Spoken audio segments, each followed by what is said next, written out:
Courage தான் எல்லாத்துக்குமே ஒரு பேஸ்.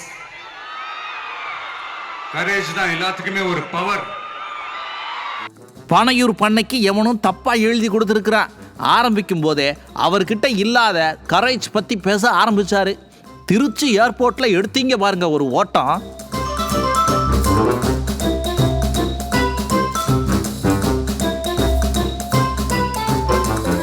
கரேஜ் தான் எல்லாத்துக்குமே ஒரு பேஸ்.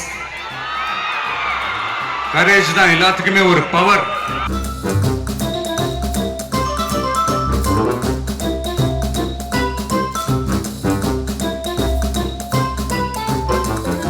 நீரெல்லாம் கரேஜ் குறித்து பேசலாமா மங்குனி பண்ணையாரே அப்படின்னு தான் மக்கள் சிரிக்கிறாங்க. இந்த தமிழ்நாடு தமிழ்நாடுன்னு சொல்றாங்களே, அது மத்தவங்களுக்கு வேணா ஸ்டேட்டா இருக்கலாம். ஆனா என்ன பொறுத்த வரைக்கும் என் தாய் நாடான தமிழ்நாடு தான் என் வீடு.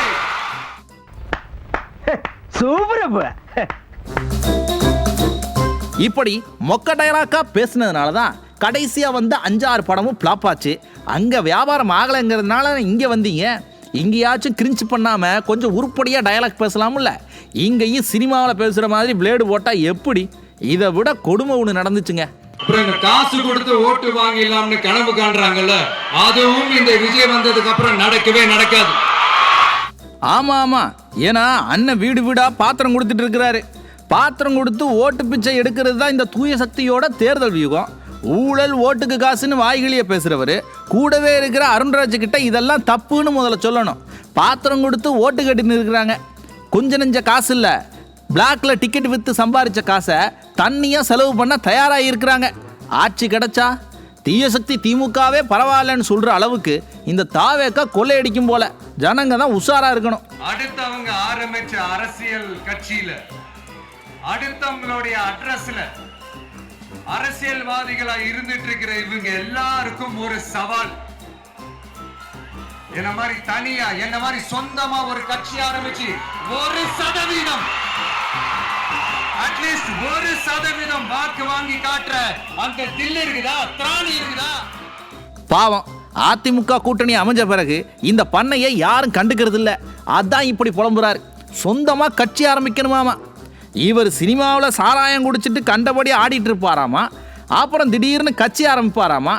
அதிமுக, திமுக, காங்கிரஸ், பாஜக, பாமக, கம்யூனிஸ்டுகள், விசிக, மதிமுக, தேமுதிக, அமமுகன்னு நாட்டில் இருக்கிற எல்லாரும் கட்சியை கழிச்சு போட்டு இவர் கூட சேர்ந்து ஃப்ரெஷ்ஷாக போட்டி போடணுமாமா. ஹலோ மிஸ்டர் பனை, நீங்கள் டாடி மம்மி வீட்டில் இல்லை, தடவோட யாரும் இல்லைன்னு கேவலமாக ஆடிட்டு இருந்தப்ப மக்களுக்காக கட்சி நடத்துகிறவங்க எதுக்கு கட்சியை கலைக்கணும்? உங்களுக்கு ஓட்டு தேராதுன்னு பயமா இருந்தா கட்சியை கலைச்சிட்டு ஓடுங்க. மற்றவங்களை கேட்டா எப்படி? இதெல்லாம் ஒரு அரசியல் பஞ்சுன்னு எவன் எழுதி கொடுத்தான்னு தான் தெரியல. கட்சி ஆரம்பிச்ச அண்ணாவை மறந்தது, கட்சி ஆரம்பிச்ச எம்ஜிஆர் அவர்களை மறந்தது, கட்சியை வளர்த்த ஜெயலலிதா மேடம் அவங்களை மறந்தது. யாரு யாரை மறந்தா?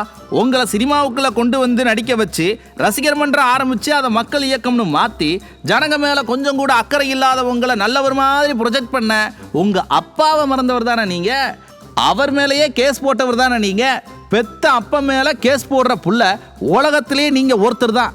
நீங்க மற்றவங்களை பேசலாமா? இன்றைக்கும் அதிமுக பொதுச் செயலாளர் அம்மா அரசு தான் சொல்றாரு, எங்கேயும் நான் முன்னிறுத்தினதே கிடையாது. அதுதான் விசுவாசம். அது சரி, அரசியல் தெரிஞ்சாதானே அதெல்லாம் உங்களுக்கு தெரியும். ஸ்டாலின் மாதிரியே அப்பா பார்த்து வளர்த்த கண்ணுக்குட்டி அதான் சுவர் எது வைக்க போறதுன்னு தெரியாம முட்டுது. மக்கள் சக்தியின் துணையால, மக்கள் மேல அக்கறையா இருக்கக்கூடிய நல்ல அதிகாரிகளின் துணையால சூப்பரான ஒரு நல்லாட்சி என்னால கொடுக்க முடியும், செஞ்சு காட்டுறேன். கேட்டீங்களா? அதிகாரிகளின் துணையோடு. அப்போ உங்களுக்கு ஒன்றும் தெரியாது அப்படித்தானே? தெரியுது. இப்படித்தான் ஸ்டாலின் அதிகாரிகளை நம்பி 5 வருஷத்துல தமிழ்நாட்டை நாசம் பண்ணிட்டாரு. அடுத்து நீங்களா? தமிழ்நாட்டு ஜனங்க அவ்வளவு ஏமாளிங்க இல்லை பாசு. 41 பேருக்கு இறங்காத மனசெல்லாம் என்ன மனசு? நீரெல்லாம் என்ன மனிதர்? பெரிய மனிதர்களோட கல்யாண வீட்டுக்கு போக முடிஞ்ச உங்களுக்கு எளிய மக்களோட துக்க வீட்டுக்கு ஏன் போக முடியல? உங்களால முடியாது. நீங்க யாரு, எப்பேற்பட்ட ஆளுன்னு ஜனங்களுக்கு நல்லாவே தெரியும். டைம் வேஸ்ட் பண்ணாம வீட்டில் உட்காந்து நல்லா தெலுங்கு மசாலா படமா பாருங்க. பண்ண மே மாசத்துக்கு பிறகு டப்பிங் படத்துல தான் நடிக்க வேண்டியிருக்கும்.